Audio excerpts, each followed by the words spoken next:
बिस्मिल्लाहिर्रहमानिर्रहीम। Pakistan tax academy के नामे session के अंदर हम हाजिर हैं। इनकम टैक्स रिटर्न 2021 इन फील्ड है। IRIS प्रॉब्लम कर रहा है, दोस्त बैठे परेशान हो रहे हैं उसके ऊपर। इन सारे टॉपिक्स पे हम बात करते हैं इंशाअल्लाह, लेकिन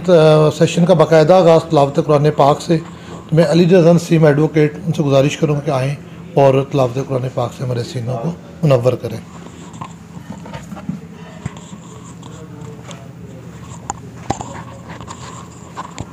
बिस्मिल्लाहिर्रहमानिर्रहीम। कुल हुवल्लाहु अहद अल्लाहुस समद लम यलिद लम यूलद वलम यकुल लहु कुफुवन अहद। सदक़ल्लाहुल अज़ीम।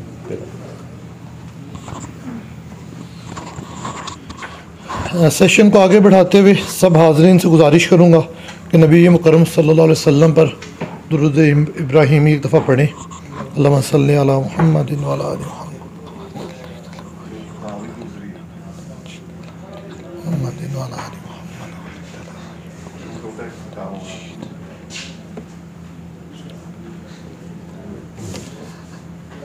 सेशन का जो पहला सवाल आज हम पूछेंगे अपने मोहतरम सर मंशा सुखेरा साहब से। हिस्टोरिकली फ़ॉरेन रेमिटेंस का एक तस्वर है सेक्शन 111 इनकम टैक्स ऑर्डिनेंस के अंदर 111(4)(a) के अंदर, जिसके ऊपर एक तो उसका इशू था कि उसकी लिमिटेशन के हवाले से पहले अनलिमिटेड वो अलाउड थी, फिर 1 करोड़ की लिमिट लगी और आजकल 50 लाख की लिमिट है। और दूसरा उसके ऊपर जो प्रॉब्लम क्रिएट हुए सेक्शन 111 का रेफरेंस स्पेशली, उसके ऊपर जो बुनियादी प्रॉब्लम क्रिएट हुए कि जब 2001-2 के अंदर इनकम 2002 में जो ये इनकम टैक्स ऑर्डिनेंस जब हमारा आया तो उस टाइम पे जो बैंकिंग का निज़ाम था वो डिफरेंट था। बाद में बैंकिंग के निज़ाम में स्टेट बैंक के तहत तो बहुत सारी चेंजिंग तब्दीलियाँ आती गईं, लेकिन उन तब्दीलियों उन चीज़ों को अकॉर्डिंगली जो इनकम टैक्स ऑर्डिनेंस है हमारा उसके अंदर इनकॉर्पोरेट नहीं किया गया। तो सेक्शन 11(4)(a) के हवाले से प्रॉब्लम आने शुरू हुए कि जो तो पेमेंट्स अकाउंट्स में आ रही हैं प्रॉपर, उनके ऊपर जो कन्वर्जन रेट बैंक में लगता है, बैंक सर्टिफिकेट देता है, वो तो ठीक हो गया, लेकिन जो पेमेंट्स थ्रू जो आपकी मनी एक्सचेंजर्स आ रही हैं बैंकिंग का, उनके ऊपर क्या क्या आपके रुपये में पाक रुपये अकाउंट हिट हुए हैं बाहर से आके, या आपने वेस्टर्न यूनियन मनी ग्राम की पेमेंट्स हैं वो बैंक काउंटर से वसूल की हैं, अकाउंट में नहीं आई लेकिन अब जरिए बैंक वसूल की हैं, या फिर आपने वेस्टर्न यूनियन मनी ग्राम की जो फ्रेंचाइजीज़ हैं जो प्राइवेटली ओपन है वहाँ से वसूल की हैं। तो इनके ऊपर डिपार्टमेंट का बड़ा डिफरेंट व्यू, हर ऑफिसर का एक अपना व्यू था। इसके ऊपर हिस्टोरिकली दोस्त जानते हैं कि एक FTO साहब ने एक केस के अंदर सियालकोट का केस था और उसमें दोस्तों ने सियालकोट टैक्स बार के दोस्तों ने एफर्ट की, उन्होंने एक केस के अंदर FBR को हुक्म दिया कि आप ये जो मनी ग्राम वेस्टर्न यूनियन के ब्रांचेस से वसूल शुदा रकूम है इनको आप जो है तस्लीम करें। उसके ऊपर डिपार्टमेंट ने FBR ने प्रेसिडेंट साहब को उसके ऊपर अपील फ़ाइल की। वो अपील भी अल्हम्दुलिल्लाह टैक्स पेयर्स के हक़ में हुई। इस सारे FTO का प्रेशर, प्रेसिडेंट साहब का ऑर्डर और बार्स का प्रेशर और हमारे टैक्स दोस्तों जो कंसल्टेंट हैं दोस्तों के सारी इनपुट के साथ FBR ने आखिरकार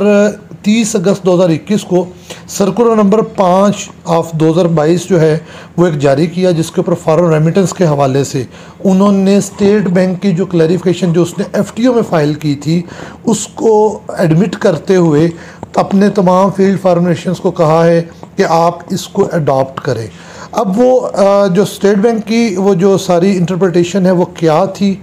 SRO के तहत एक सर्कुलर के तहत इसका FBR अथॉरिटीज़ पे इसको मानना किस तरह लाजम है कि नहीं, इसकी क्या हिस्ट्री थी, इसके लिए मैं गुजारिश करूँगा अपने उस्ताद मोहतरम सर मंशा सुखेरा साहब से कि सर हमें तफसीली रहनुमाई करें।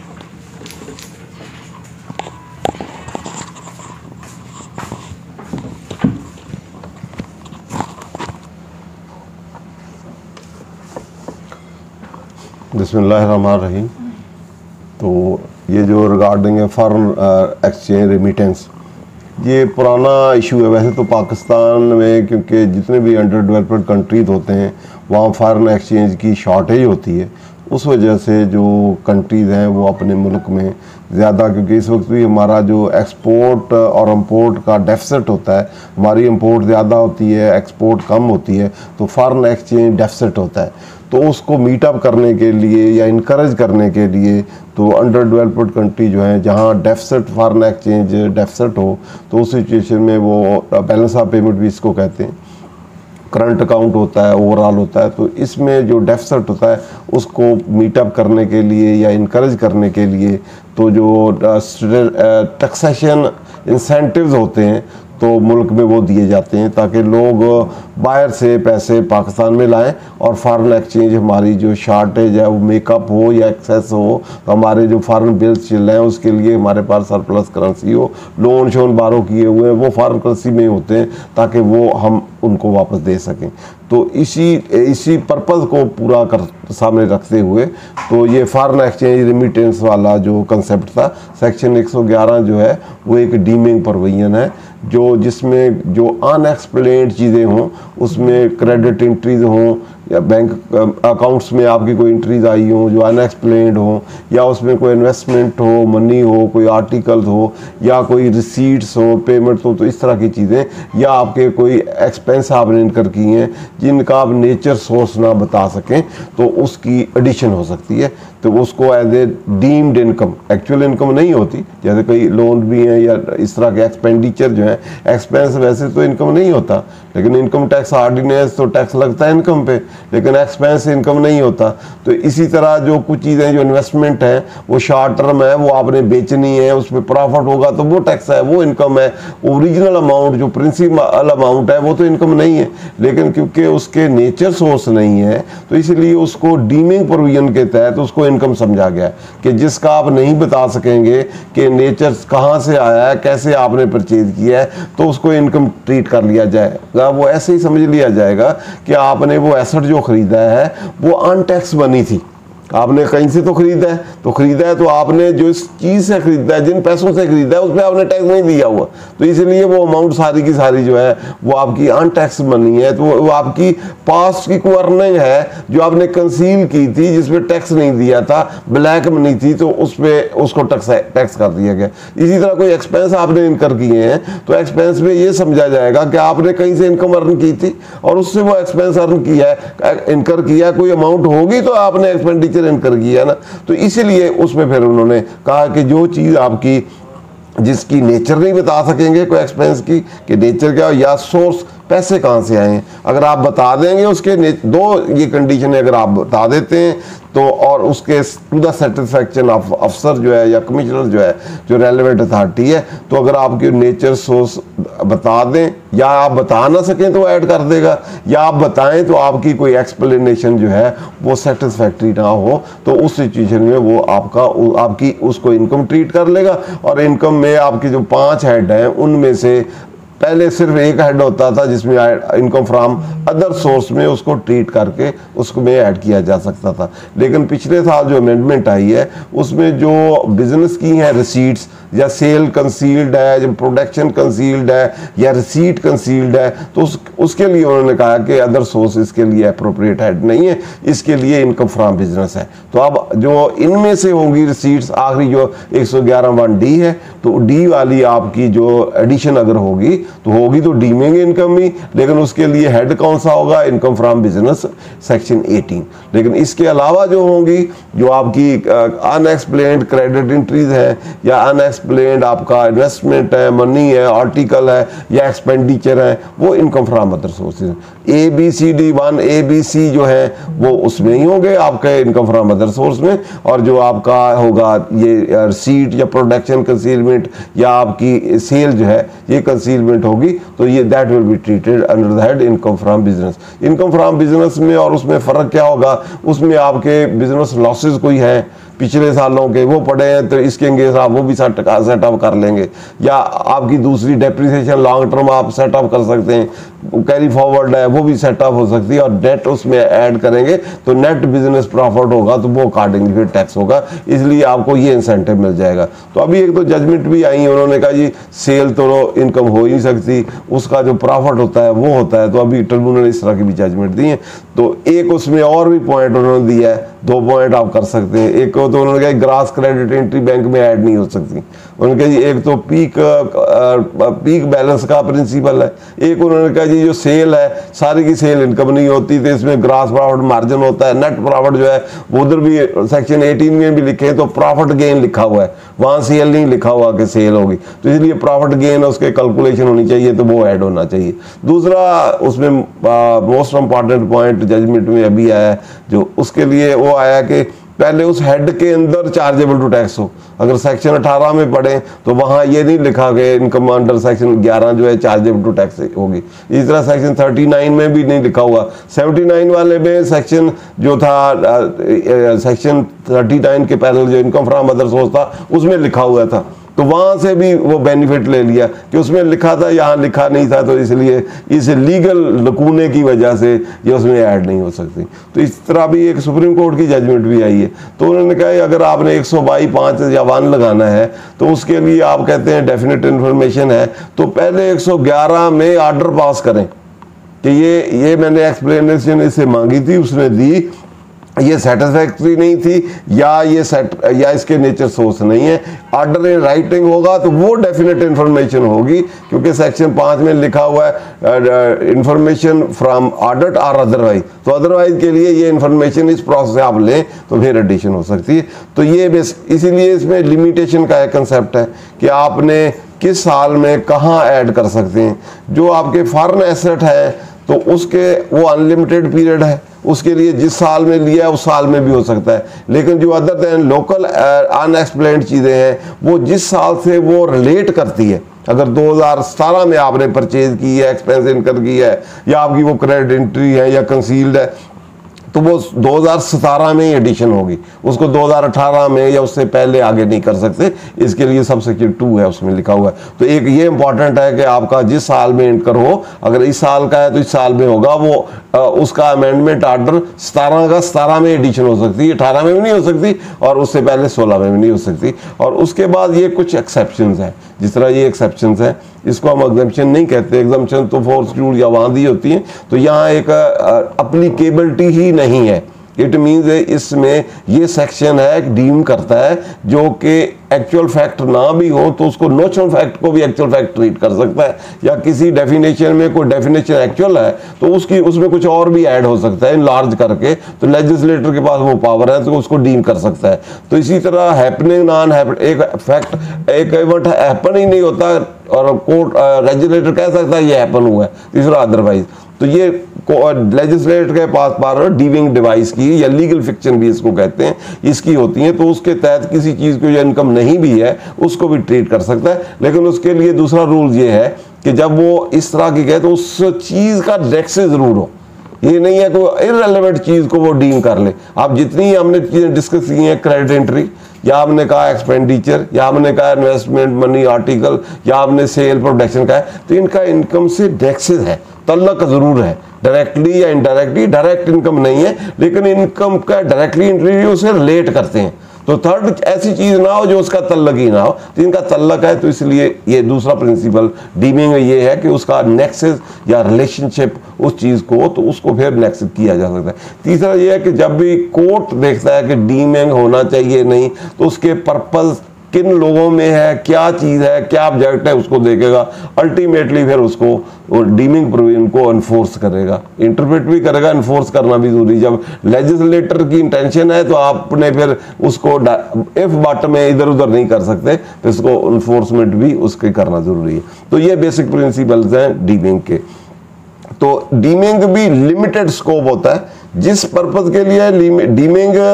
इस्तेमाल गई है टू दैट एक्सटेंट ही रहेगी, उसको हम थ्रू इंटरप्रिटेशन डिवाइस सारे लॉ पे अप्लाई नहीं कर सकते। जहां डीमिंग होगी तो उस हद तक ही रहेगी, सारे लॉ के ऊपर प्रीवेल नहीं करेगी, हर जगह नहीं उसको हम ट्रीट कर लेंगे। उस एक्सटेंट लिमिटेड या इसको हम कहते हैं स्ट्रिक्ट इंटरप्रिटेशन होती है, उसी हद तक उसकी इंटरप्रिटेशन करनी, वहां तक कि विद इन दैट स्कोप रहेगी, एक्सटेंड स्कोप अब नहीं कर सकते, या कोर्ट कोई करेगा भी तो court with in that he उसको रखेगा। तो इसमें जो एक्सेप्शन है या जिसमें ये सेक्शन अप्लाई ही नहीं होगा, तो इसके लिए ये एक एक्सेप्शन है कि अगर आप पहले ये जो इसकी अगर हम हिस्ट्री देखें तो पहले अनलिमिटेड अमाउंट थी। आप फॉरेन एक्सचेंज इसमें आप दो देख सकते हैं, इसमें उन्होंने कहा फॉरेन एक्सचेंज बायर से जो पैसे आएंगे वो उसकी नेचर सोर्स नहीं पूछा जाएगा।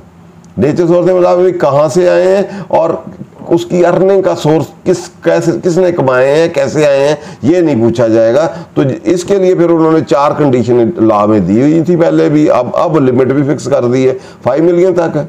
5 मिलियन तक है। तो पहले इसकी अनलिमिटेड अमाउंट थी, 1 साल में आप जितनी भी अमाउंट बाहर से आती थी उससे आपको उसकी नेचर सोर्स नहीं पूछा जाता था कि कहाँ से आई। और 4 कंडीशन ये थी कि वो पहली फॉरेन एक्सचेंज में आए, दूसरी ये है कि बैंकिंग चैनल से आए, तीसरा ये है कि वो फॉरेन करेंसी में आए और इधर इनकैशमेंट हो इनटू पाक रुपी। थर्ड फोर्थ था कि शेड्यूल बैंक में हो और शेड्यूल बैंक ही उसका जो सर्टिफिकेट इशू करे। ये 4 कंडीशनें जो हैं जो फुलफिल करेगा तो वो उसकी इंटाइटलमेंट थी कि वो उसकी डीम्ड इनकम नहीं होगी, कार्डलिंग फिर डीम नहीं होगी तो कार्डलिंगली ऐड नहीं होगी, उसका नेचर सोर्स पूछा नहीं जाएगा। तो ये अब इसकी लिमिट जो है 5 मिलियन तक कर दी गई। 1 साल में 5 मिलियन से अबव होगी तो फिर नेचर सोर्स पूछा जा सकता है, फिर इसकी एडिशन हो सकती है। इसमें 2 मिसकंसेप्शन थी। एक ये था कि ये अगर हम ना बताएं तो वो एडिशन कर देते थे, तो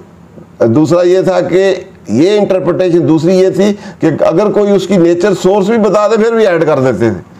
क्योंकि कानून ये है कि पहली अगर हम इसको अब 4 को दूसरों से मिला के पढ़ें तो ऐसी अमाउंट जिसका नेचर या सोर्स हम बता दें उसकी एडिशन नहीं हो सकती। एडिशन कंडीशनल है, एब्सोल्यूट नहीं है कि कोई आपने एंट्री क्रेडिट एंट्री है तो ऐसे ही ऐड कर दी जाएगी, या इन्वेस्टमेंट आपने की है या मनी है, आर्टिकल है या आपके एक्सपेंस है या प्रोडक्शन है या सेल है तो ऐसे ही ऐड कर दी जाएगी। ऐसे नहीं ऐड करेगी, वो सब्जेक्ट टू सर्टेन कंडीशंस है। वो कंडीशन आप फुलफिल नहीं करते या सर्कमस्टांस या जो एक्सप्लेनेशन है वो अब आप नहीं देते तो एडिशन होनी है। अगर आप उसकी नेचर सोर्स बता देंगे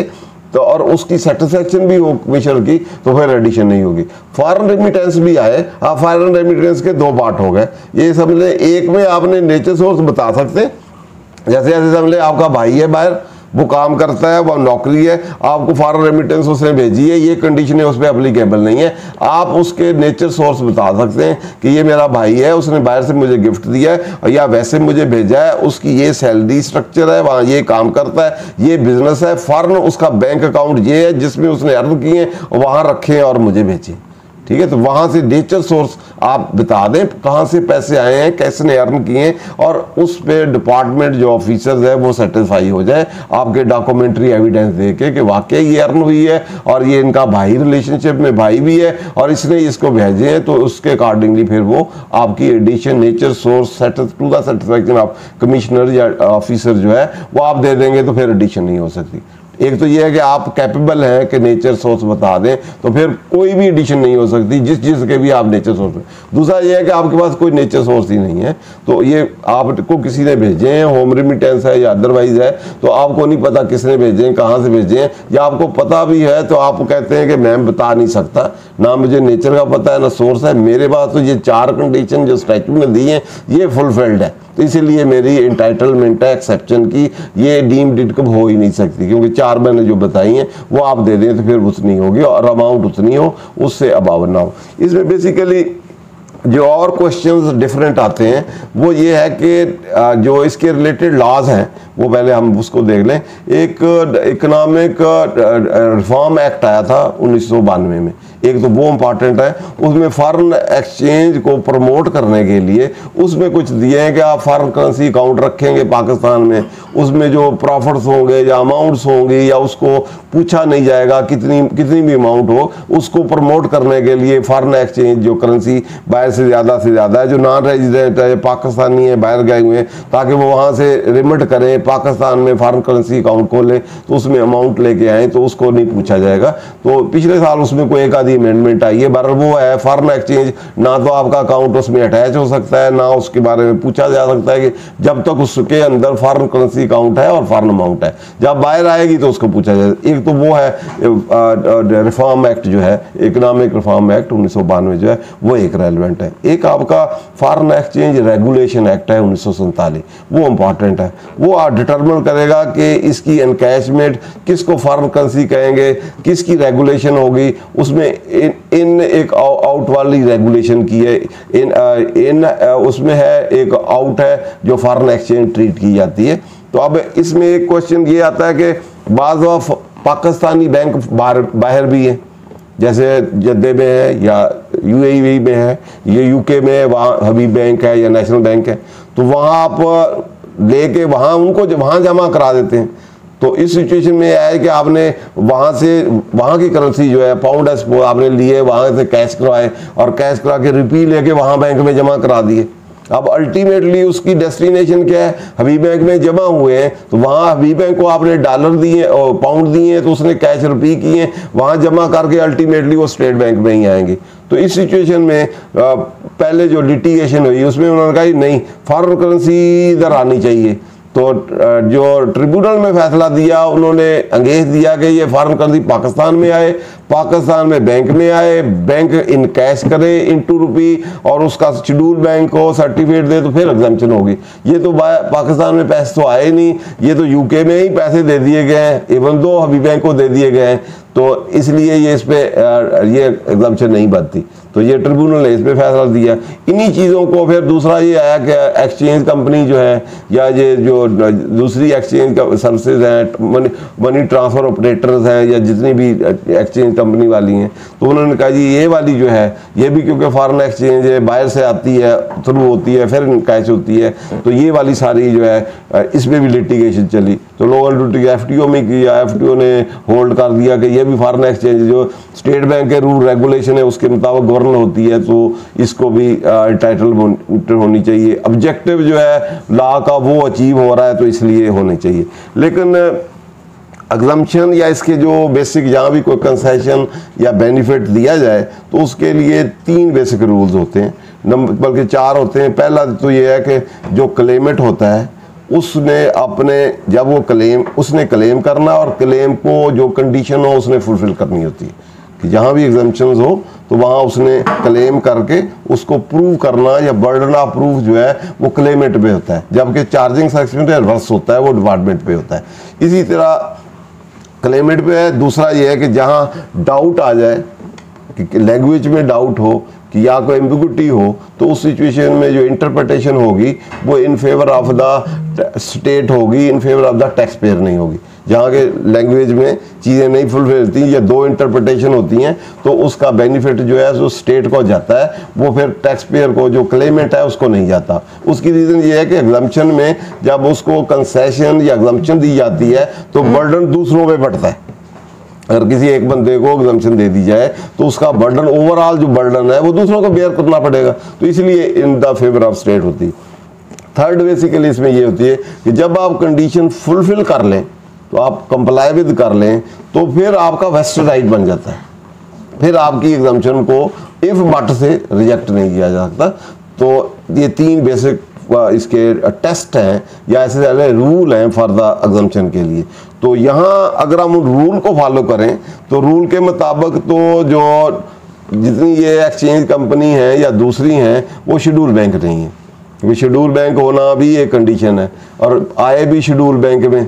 ठीक है, पर्पज अचीव होता है कि बाहर से आए, वहाँ हबीब बैंक को भी दिया तो अल्टीमेटली तो पाकिस्तान की करेंसी में ही चेंज हुआ है ना, वहाँ बाहर चेंज हो गया तो अल्टीमेटली तो यहाँ आ गया। और ये जो एक्सचेंज वाले हैं ये भी तो फॉरेन करेंसी लेके ही उसके अंगेज चेंज करते हैं, तो रुपये करते हैं, तो ऑब्जेक्टिव तो अचीव हो रहा है। जो करेंसी है वो तो फॉरेन से पाक में कन्वर्ट हो रही है और फॉरेन रेमिटेंस भी है डायरेक्टली या इनडायरेक्टली। अल्टीमेटली जो हमारे स्टेट बैंक है उसके फॉरेन एक्सचेंज रिजर्व जो है वो तो बढ़ रहे हैं, इसमें तो ऑब्जेक्ट अचीव हो रहा है। लेकिन ये सारी कंडीशन जो है वो पूरी नहीं होती जो उसमें लेजिस्लेटर ने फुलफिल की है। अगर हम इसके पर्पज इंटरप्रिटेशन लें तो उसके मुताबिक तो किसी भी तरीके से हमारे फॉरेन एक्सचेंज रिजर्व बढ़ जाएं जिसमें फॉरेन करेंसी को पाक रुपये में कन्वर्ट कर दें, तो डायरेक्टली हो इनडायरेक्टली हो बाहर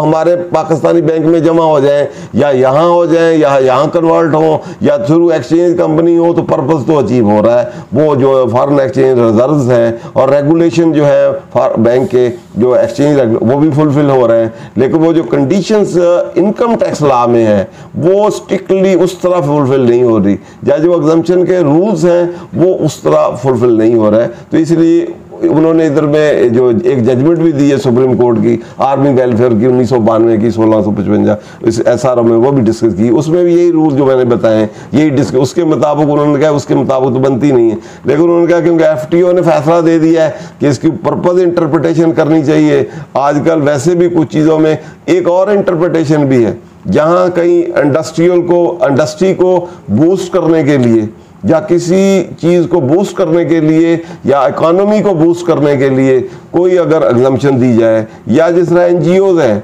NPOs हैं, उनको इंसेंटिव दिए जाएं, तो वो ऐसे ही होते हैं जो काम गवर्नमेंट ने करना होता है वेलफेयर का, वो कर रही होती हैं, तो वो गवर्नमेंट को सप्लीमेंट कर रही होती हैं उनके, तो वहाँ ये इंटरप्रिटेशन रिवर्स हो जाती है। जो मैंने कहा कि डाउटफुल हो तो इन फेवर ऑफ द स्टेट होती है, तो वहाँ इन फेवर ऑफ द फिर क्लेमेट हो जाती है, क्योंकि उसमें उसका इंडिविजुअल बेनिफिट नहीं होता, पूरी स्टेट का फायदा होता है। जैसे बूस्ट ऑफ इंडस्ट्रियलाइजेशन के लिए जो इंसेंटिव्स हों, जैसे पीछे आती रही हैं 5 साल के हैं या टैक्स क्रेडिट्स हैं, तो उसके लिए इरम घी मिल की एक जजमेंट है कि जहाँ कहीं इंडस्ट्रियल बूस्ट ऑफ इंडस्ट्रियल है, जैसे फॉरेन एक्सचेंज, ये भी तो मुल्क की नीड है ना, एक इंडिविजुअल की तो नीड नहीं, तो इस तरह की जो हो तो उसके लिए, या NPO NGOs हो, चैरिटेबल ऑर्गेनाइजेशंस हो, वहाँ जहाँ कहीं एग्जम्पशंस हो तो वहाँ फिर वो जो इंटरप्रिटेशन का रूल है कि इन फेवर ऑफ द स्टेट होगा और अंगेजा क्लेमेट होगा, उसके फिर रिवर्स होगा, that will be in the favour of Clement not in the favour of state, क्योंकि वो स्टेट की ओवरऑल इकोनॉमी के लिए, उसकी वेलफेयर के लिए। तो इसके लिए फिर इसको FTO ने फैसला दिया कि इसको भी लीनियंट कंसीडर करते हुए फिर प्रेसिडेंट ने भी फेवर में दे दिया, तो अब FBR ने उस पर सर्कुलर इश्यू कर दिया। FBR ने भी कहा है वैसे तो कंडीशन नहीं फुलफिल हो रही, लेकिन इसको लीनियंट कंसीडर किया जाए, और जितनी अपीलें पेंडिंग पड़ी हैं उसकी अगर फेवर में आ जाए टैक्स पेयर के, तो इसको आगे अपील भी ना की जाए। तो FBR के सर्कुलर जो होते हैं, ये सर्कुलर लेजिस्लेशन नहीं होती, एग्जेक्टिव ऑर्डर होते हैं। एक तो ये होते प्रोस्पेक्टिव है, रिट्रांसपेक्टिव नहीं होते, और दूसरा ये कुज़ाए जुडिशल अथॉरिटी या जुडिशल अथॉरिटी पे बाइंडिंग नहीं होते। अगर DC है तो वो कुज़ाए जुडिशल फंक्शन कर रहा है, जो कमिश्नर है वो भी अपील जो है वो भी कुज़ाए जुडिशल फंक्शन कर रहा है, इस तरह ट्रिब्यूनल है वो भी कर रहा है, इस तरह कोर्ट जो है वो भी कर रहा है, इस तरह आगे भी है, उन पे बाइंडिंग नहीं होते। लेकिन 1992 PTD1 एक जजमेंट है जिसमें अदरवाइज भी जहाँ रेलेवेंट सेक्शन है वो मेरा ख्याल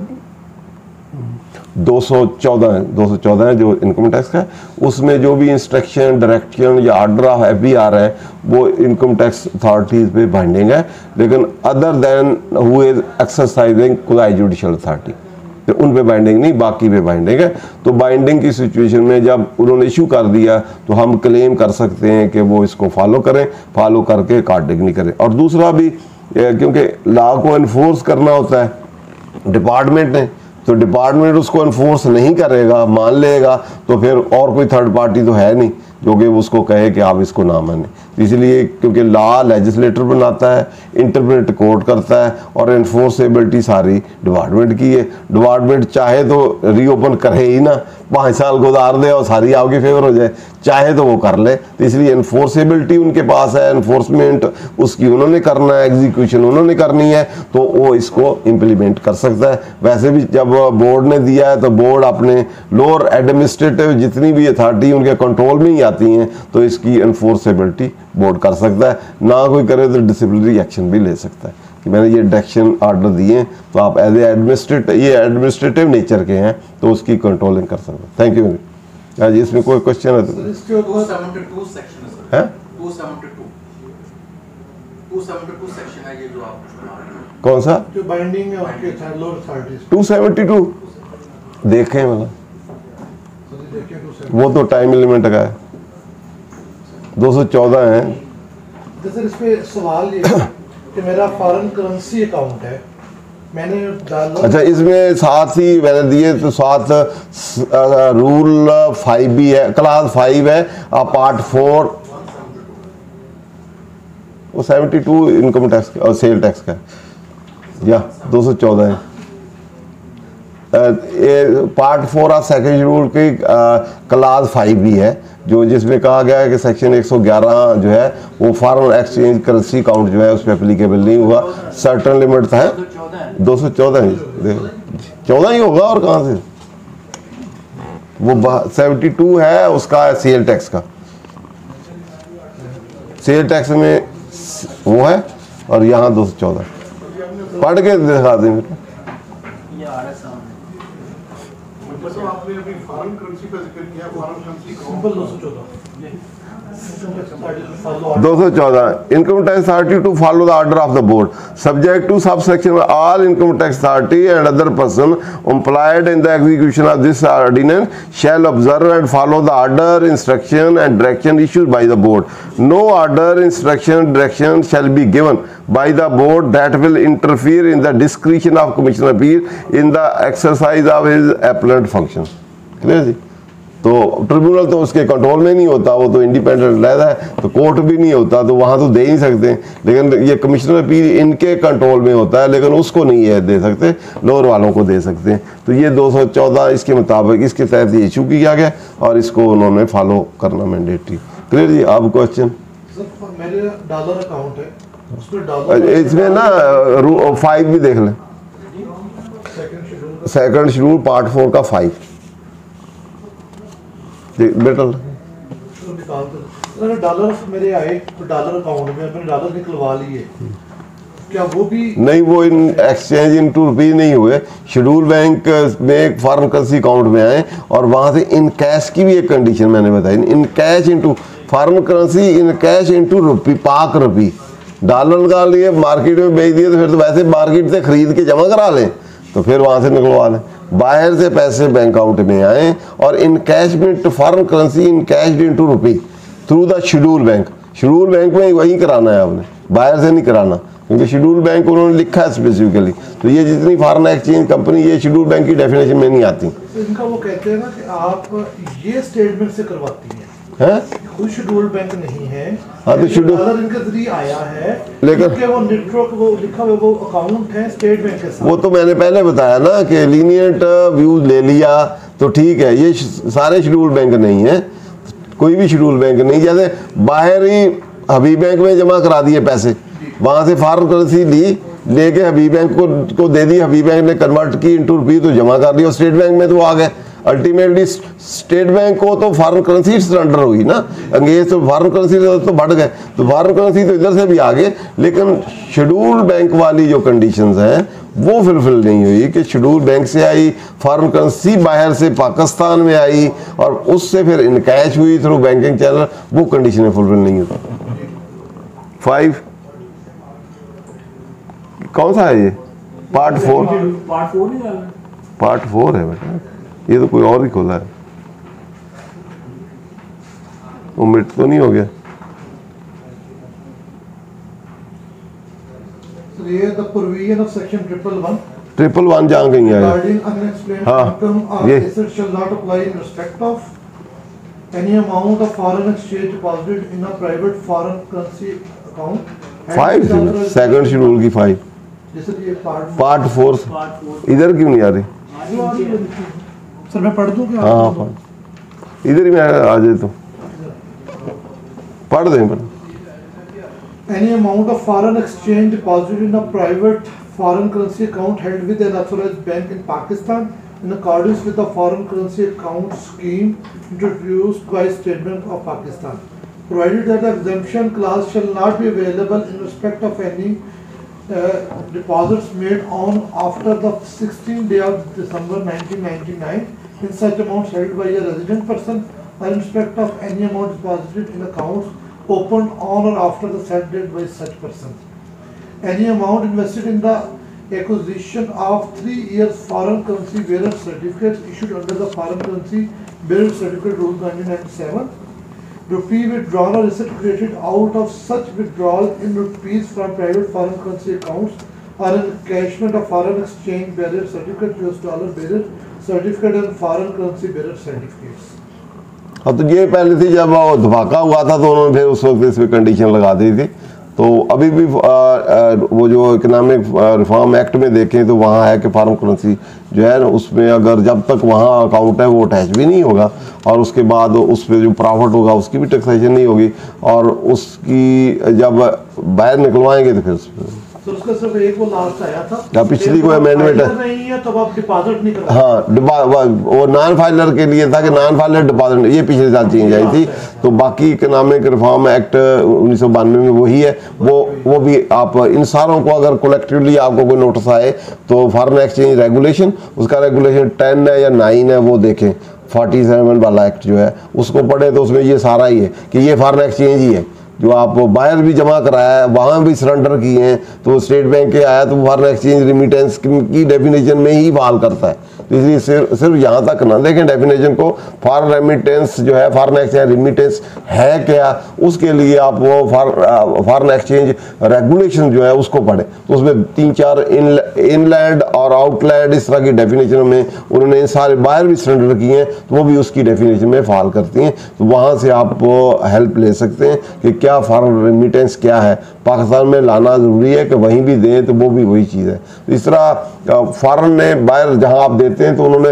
पाकिस्तान में भी आपने अकाउंट कराची में खोले होते हैं, जहाँ बैंक है वहाँ वाला बैंक है, एक आपका बैंक है, उस बैंक ने यहाँ भी बैंक में अकाउंट खोल लेते हैं, यहाँ खोल लेते हैं, यहाँ एक दूसरे बैंक को सरेंडर कर देते हैं। तो वहाँ से लिए आपसे पैसे दूसरे बैंक ने, कुवैत बैंक ने, यहाँ आपको स्टेट बैंक को उन्होंने सरेंडर कर दिए, तो वो भी उसी डायरेक्ट बंदे के अकाउंट में नहीं आते लेकिन उसके नाम से आते हैं और अल्टीमेटली स्टेट बैंक को सरेंडर हो जाते हैं। तो वो भी फॉरेन एक्सचेंज रिमिटेशन की डेफिनेशन में आते हैं। तो ये इसी तरह मेरे एक केस में ऐसा ही था, उन्होंने बाहर लिए, बाहर अपने बैंक को दिए, उस बैंक ने इधर बैंक में भेज दिए। अब उनको नहीं पता था वहाँ से होके यहाँ कराची में किस बैंक में, वो UBL का कोई बैंक था, वहाँ उस बैंक ने उधर भेजे, वहाँ से फिर स्टेट बैंक हो गए। तो वो आपको सर्टिफिकेट दे सकते हैं,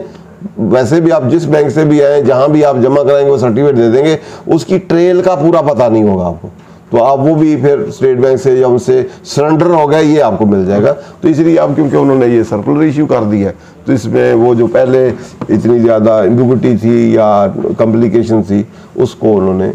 रिजॉल्व करके और इसको लीनियंट व्यू ले लिया है कि फॉरेन एक्सचेंज को प्रमोट करें। वैसे तो चाहिए कि लेजिस्लेशन में भी अगले में अमेंडमेंट कर दें, तो ये वाली चीज़ उधर भी लिख दें तो ज़्यादा बेहतर होगा और लिटिगेशन बिल्कुल ही एंड हो जाएगी। होता होगा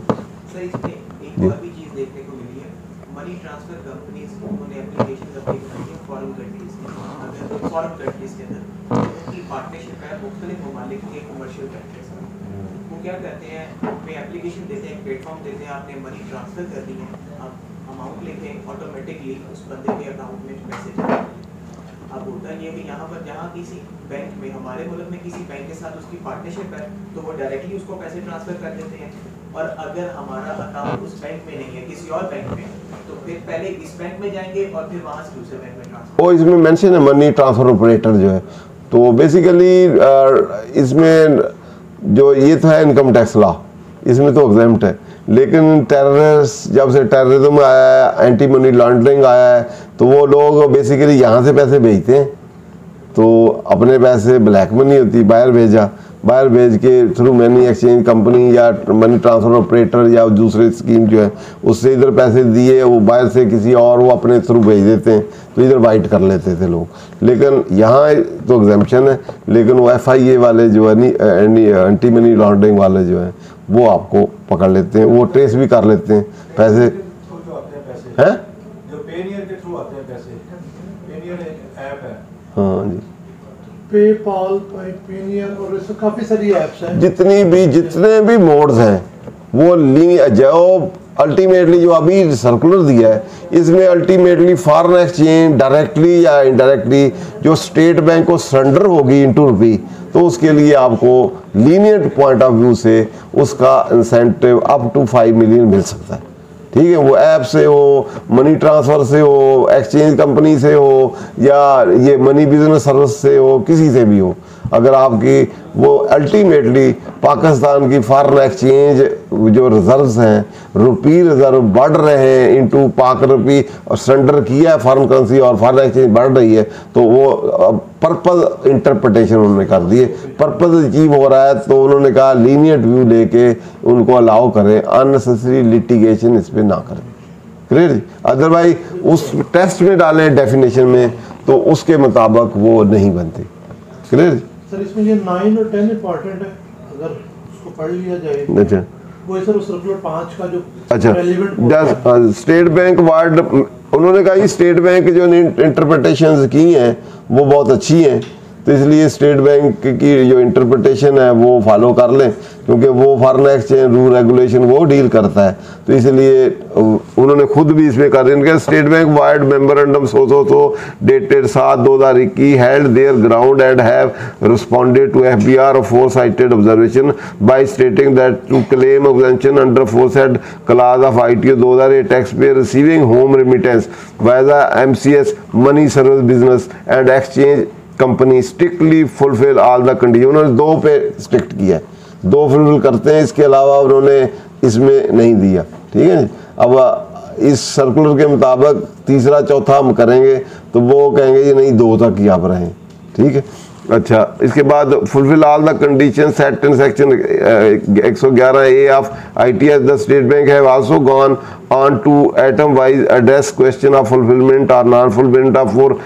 cardinal conditions and laid down under the currently prevailing banking regulation and practice as under. Amount should be in foreign exchange. Home remittance amount is received from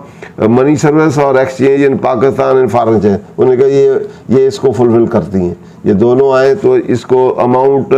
should be in foreign exchange. तो ये foreign exchange को कि foreign exchange ही आई है, आपने foreign exchange उनको दी है तो उन्होंने कैश किए, तो पहली कंडीशन फुलफिल होती है।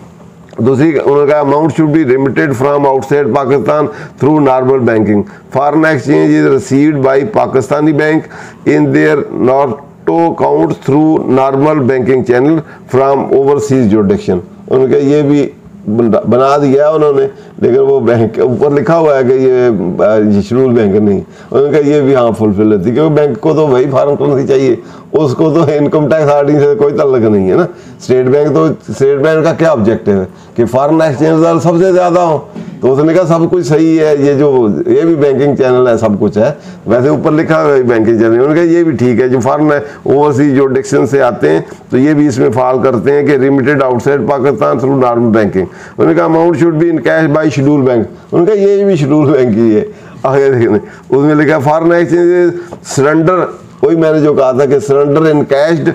इन interbank market and home remittance is paid in पाक रुपी। उनका अल्टीमेटली स्टेट बैंक हो गई है तो शेड्यूल बैंक ही है, वह ठीक है। उसके बाद certificate of encashment in respect of amount should B produce by the concerned bank. उधर तो लिखा है शेड्यूल बैंक, इधर उन्होंने कंसर्न्ड बैंक। अच्छा, उन्होंने कहा encashment certificate issued by the bank that has received foreign exchange from abroad on behalf of the beneficiary in the matter. उन्होंने कहा डायरेक्टली इनडायरेक्टली जो भी बैंक आपको वो सर्टिफिकेट दे देता है कि जी इसकी मैंने स्टेटमेंट फाइल कर दी है टू द स्टेट बैंक, तो ये जिसने एक्सचेंज कंपनी वो भी आपको दे देते हैं कि इतने पैसे स्टेट बैंक को चले गए। उनका वो भी फुलफिल्ड है, ये बिल्कुल सही है। दोनों चीज़ें जो मनी सर्विस बिजनेस वाली और एक्सचेंज कंपनी वाली जितनी भी है, तो मनी सर्विस में सारे ही आप हो जाएंगे या उसको फर्दर आप। ठीक है जी, आगे